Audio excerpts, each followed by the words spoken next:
2 or 3 weeks after large numbers of cases occur, you see a surge. Around August 10th, 11th, you're going to see a spike in cases at the hospital. State officials fear residents are becoming way too relaxed as COVID-19 cases mount. Still developing right now, a huge explosion rocks Beirut with widespread damage and injuries. On primary day, unless you get 50% of the vote plus one, well, you're going to have to go to a runoff on the general election. As the primary election nears, a new poll shows who's leading the Honolulu mayor's race. These stories, plus why the disinfectant wipe shortage is expected to last until 2021. Those details coming up on This Is Now.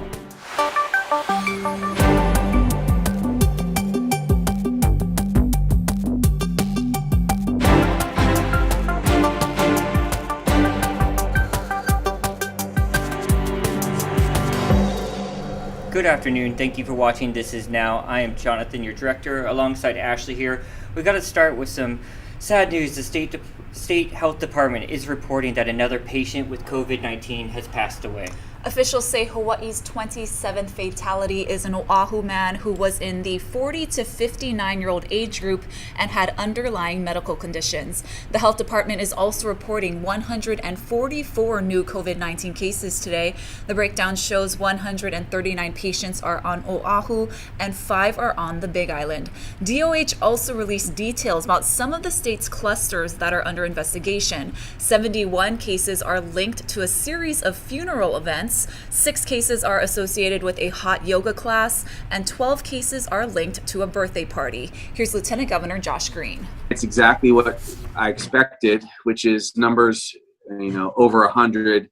And if this persists for 5 or 7 days, we'd be insane not to take a step back and go at least to the orange category, which is no gatherings of any significant size or consequence anywhere for 2 weeks. That means just taking a breather and a pause and stepping it back a little bit to decrease the spread. Governor Ige says if those caseloads continue to increase, he'll consider pushing back the relaunch of tourism again. We have to do more as a community to stop the increase of COVID-19. The pre-testing program for Trans-Pacific travelers that was originally set to start this past weekend is currently set to begin September 1st. Maui's mayor has asked for the inter-island travel quarantine to be reinstated, but the governor says he's working to improve the system. We've in the process of implementing a digital platform that would make the 14-day mandatory quarantine information and the health travel information for inter-island trips available in real time to the counties. Now, the governor refused to give specific trigger points that would prompt him to shut down the state, but he said the ratio of positive tests would be a factor. Now, yesterday, about 6% of all tests in the state came back positive. The recent surge in cases has raised the concern of another lockdown. If that happens, it could be the final blow to many businesses just struggling to survive. Here's what U Heroes Carl Bonham had to say about it this morning on Sunrise. A lot of the businesses that have taken out the PPP loans, the purpose of those was really to get them through a relatively short 3-month period of shutdown with the idea that the Kamaian economy would be open and then eventually the tourism economy would be open. And a renewed shutdown of the Kamaian economy, certainly a complete shutdown, along with the prospect of a further delay in tourism reopening is really something that will lead to many more businesses permanently shutting down. Officials are pleading with everyone to practice social distancing and to wear masks. Casey Lund has more on how people are adjusting to those rules. Well, if you've spent any time on social media in the last few months, you may have seen some of those dramatic videos of people arguing, screaming at each other, being kicked out of places like Costco, all because of something pretty simple, a face covering that's meant to keep some of the germs from your nose and mouth from spreading around to others. It's become a polarizing issue across the country. And while a lot of that craziness is happening on the mainland, here in Hawaii, face coverings have been required for months now. The rules are pretty simple and similar across all 4 counties. Non-medical grade face coverings must be worn in public places and outdoors when you can't properly practice social distancing from others. Still, back in June, some business owners raised concerns about people not wearing their masks and what to do when they get confrontational. Here on Oahu, Mayor Caldwell says they should call 911 if a customer becomes agitated when asked to wear a mask. We wanted to hear from real people though, so we hit the streets in Waikiki to get folks' feelings on being told to wear a mask. I don't like them, but you know, you got to go with the flow, and so we just keep rolling with it, you know. Every 15 seconds, hey, pull it up, man, it's not over your nose, whoop, whoop, whoop. Hey, you know, I'm tired of it. I know it protects me and other people, so try and keep it on, although I don't like it. Masks are good, masks are essential, always wear your mask. Obviously I'm going in the ocean, so I don't have on a mask, so that's how I feel about masks. Here on Oahu, the city and county of Honolulu has the strictest guidelines and mandates for face coverings. Mayor Kirk Caldwell asks that face coverings be worn in gyms even when you're exercising. And just last week, he was pushing for masks to be required even when you're outdoors exercising, running or jogging or biking. He did walk that request back. At Ala Moana Beach Park, I'm Casey Lund for This Is Now. One of Oahu's largest churches was encouraging people not to wear masks until yesterday. Calvary Chapel of Honolulu had this message on its website saying wearing a mask is, quote, far more hazardous than the threat of coronavirus. The church removed the message after we called about it, and the Department of Health was notified. It's a very confusing message if someone's saying there's an exemption, of course, if there isn't. And in this case, that was inexcusable. There's obviously the same risks associated with a religious gathering as there is with any other gathering. In a statement, the church's leader said, quote, we received the mask exemption notice from California and thought it legitimate for those it would apply to, but now after your call, I have researched the issue to find it is not a valid exemption, so it has been taken down. Can you believe it? The primary election is just 4 days away. We got brand new polls from H&N and Civil Beat showing who's in the lead for the city's top jobs. To discuss this further, Civil Beat's Chad Blair joined Grace Lee this morning on Sunrise. So these numbers, let's start off with the mayor's race and just take a look kind of at the top numbers. And you can see that Rick Blangiardi, Colleen Hanabusa, and then Keith Amemiya kind of round out the top 3. This is not a huge surprise, right, Chad? No, it's not. It's not all that different than the numbers that we had back in May. Blangiardi clearly with a double-digit lead. And then it's Amemiya and Hanabusa jockeying for that second position. Because, you know, as you know, Grace, on primary day, unless you get 50% of the vote plus 1, well, you're going to have to go to a runoff on the general election. So all indications are that it will be Rick Blangiardi and either Hanabusa or Amemiya, although don't rule out Kim Pine. She's still there at 12% within the margin of error to also pull out a second place finish. Yeah, that margin of error, 3.8%. So she is within that. You're very right about that. You know, in a lot of ways, we talked about this kind of in the newsroom that the primary in the mayor's race, it's kind of a competition for second place. I mean, looking at these numbers. Yeah, it definitely is. And you can see some backbiting going on right now between the campaigns of Keith Amemiya and Colleen Hanabusa. I won't go into that right now, but they're clearly scrambling, trying to make sure that they're the ones that make it, because if you do make it to the general election with a runoff, it's a 2-person race, and there's going to be a whole lot of votes that are up for grabs. And with Blangiardi only with, well, less than a third of the vote right now, it's going to be a very competitive contest. All right, let's move on to the prosecutors and take a look at those numbers. And leading the pack, we have Steve Alm, the former judge, Megan Cow, and Jackie Esser. What do you think about this race? It's very similar to the mayor's race. Steve Alm is out ahead by double digits, and those numbers are not all that dissimilar than they were a couple months ago. Same kind of pattern. And you have 2 other candidates gunning for second place. In this case, Megan Cow and Jackie Esser, as you mentioned. And then nobody else is even close. All the other candidates are back around 3 percentage points. So that's why you're seeing Esser and Cow so competitive. You're seeing their ads on TV trying to persuade voters to make them that second choice so that they can again compete in the general election runoff. And while Mayor Caldwell is not running in this election, we want to take a look at just his ratings because this has been such an unusual year with the pandemic. And if you look at his ratings, he's got about 36% positive ratings on Oahu, statewide about 35%, but really close in the negative range as well. Negative on Oahu, 38%. What do you make of this, Chad? Well, I'll say two things. Our pollster always says mayors always have it tough. I mean, think about it. They got so many things they got to deal with. It's a little bit different than other elected positions. But having said that, Caldwell's numbers are actually significantly improved from a couple of months ago. And as you know, he's been on the front lines, press conference after press conference, dealing with COVID. So good news in a little way for Kirk Caldwell that he's a little more popular than he was 3 months ago.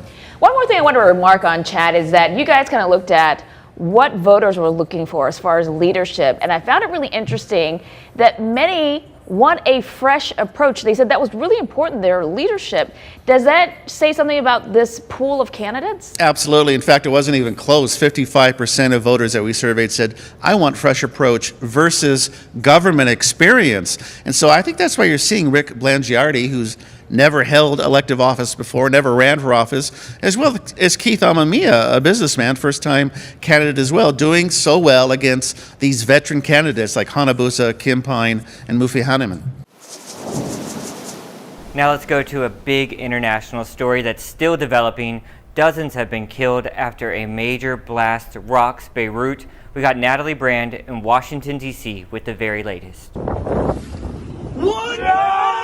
An explosion sent a mushroom cloud of fire and debris high into the air near Beirut's central port. Local media reported people trapped beneath rubble, and Lebanon's Red Cross estimates there are hundreds of casualties. Although the exact cause is not yet known, Lebanon's national news agency is reporting the blast happened after a fire broke out at a warehouse. A White House aide tweeted President Trump has been briefed, and the State Department says it's working closely with local authorities to determine if any U.S. citizens were injured in the blast. I was breaking as I came out. We're tracking it closely, and just rest assured that we're taking a very good look at that. The explosion's widespread destruction comes at a tough time for Lebanon. The country has seen massive protests due to political tension and is also in the middle of an economic crisis.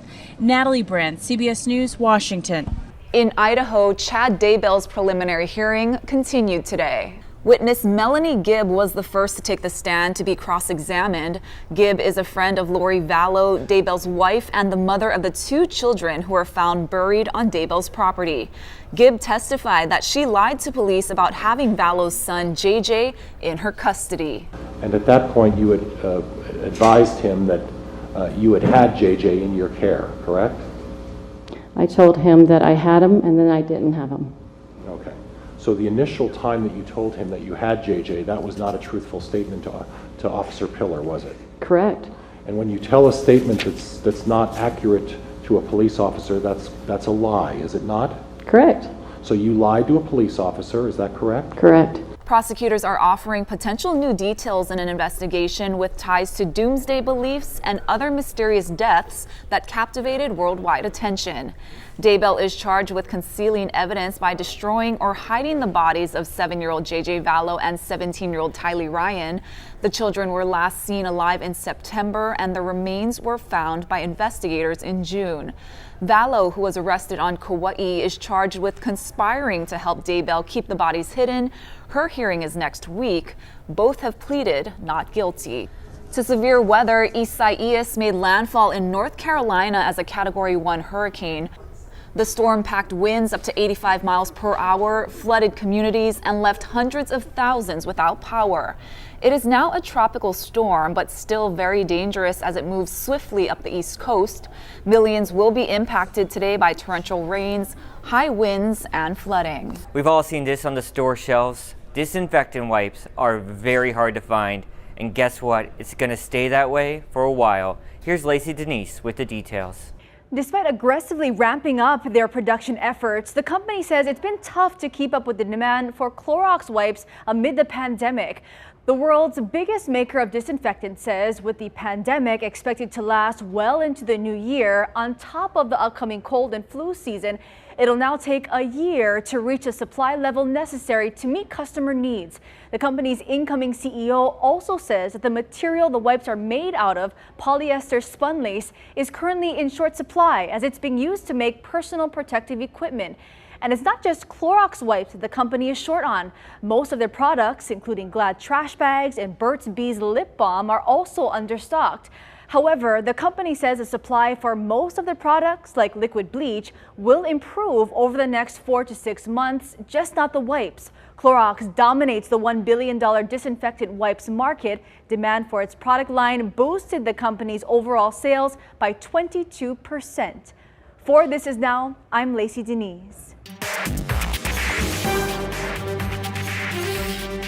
Major cosmetic companies are facing scrutiny for making billions of dollars off of skin lightening products.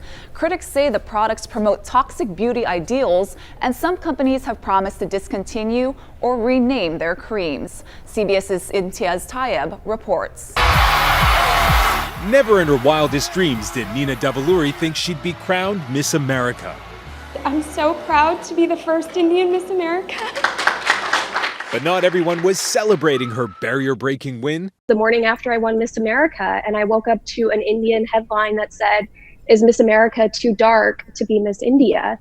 Davuluri says criticism of her darker skin tone is part of an ugly concept known as colorism. What is colorism? The idea that fair skin is better than darker skin. The idea that white is considered more elite than darker skin complexions. And that inherently in itself is racism. Nivea Natural Fairness Body Lotion. Ads like these are shown across Africa, Asia, and the Middle East. Helping to fuel a demand for skin lightening products, the creams contain chemical agents that can reduce melanin content. Some, if used incorrectly, can damage the skin. Lighten skin tones. Major corporations like L'Oreal, Unilever, and Johnson & Johnson are all part of the industry, which is worth over $8 billion a year, promoting the idea that lighter skin is beautiful skin. Stephanie Yaboa is a British Ghanaian author. You've written that at 14 years old, you began what you've called a toxic love affair with skin whitening creams. Yeah. I started lightening my skin because I thought, well, if I can alleviate one of the things that makes me have no privilege, which was my skin color, I thought that I could do a bit better in life. Cosmetic giants are being accused of hypocrisy for claiming to stand against racism while at the same time promoting whiteness. In a statement, Johnson & Johnson said it'll no longer sell 2 skin lightening lotions. L'Oreal said it's removing the words white, fair, and light from its skin products. Nivea's parent company followed, removing whitening and fair from products and marketing, while Unilever is renaming its hugely popular Fair and Lovely cream to Glow and Lovely. Is renaming these products enough? They need to ban the products. They don't need to rename it. Now, both Nina and Stephanie say that corporations really just need to get rid of all of these products altogether, and that communities of color must also let go of these deeply held beliefs about beauty so that everyone can love the skin they're in, no matter the shade. Imtiaz Tayeb, CBS News, London. All right, we're going to switch gears here just a bit, take you outside, get a check of your weather. It's in the mid-80s right now. Here's Guy Hoggy with your latest forecast.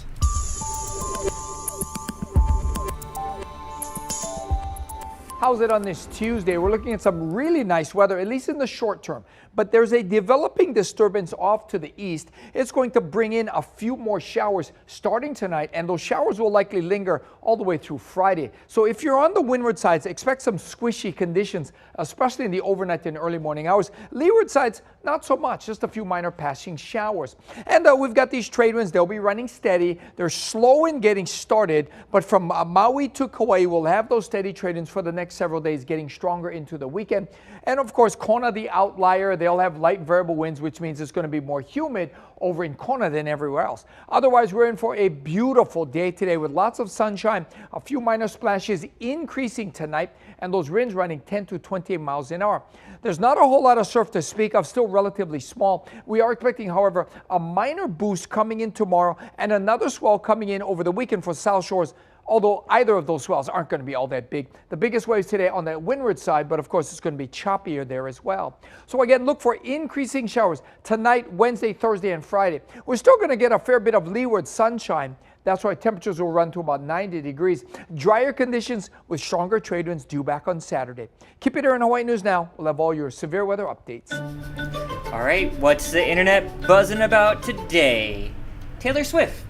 Yeah, she's got 2 number ones. Of course for Taylor. she does. Yeah, she's doing it right. Her surprise album, Folklore, went straight to the top of the Billboard 200, and Cardigan, a single from that album, tops Billboard's Hot 100 Songs chart. Swift is the very first artist ever to debut at number 1 on both charts in the same week.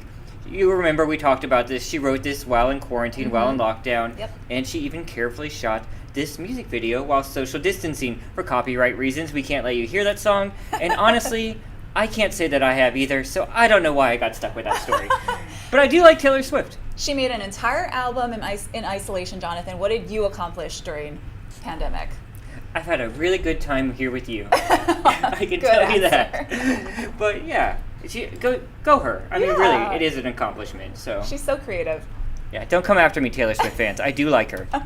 So Leonardo DiCaprio has landed a deal to develop new TV series and films for Apple. Now, the actor and producer's Appian Way production company is the latest big name to join the tech giant's roster of studios. DiCaprio is said to already be working on a new thriller series called Shining Girls, which will star himself and Elizabeth Moss from The Handmaid's Tale. So Leo's company has already made some big name films, if you remember, like The Revenant and The Wolf on Wall Street. Yep, those are some good ones.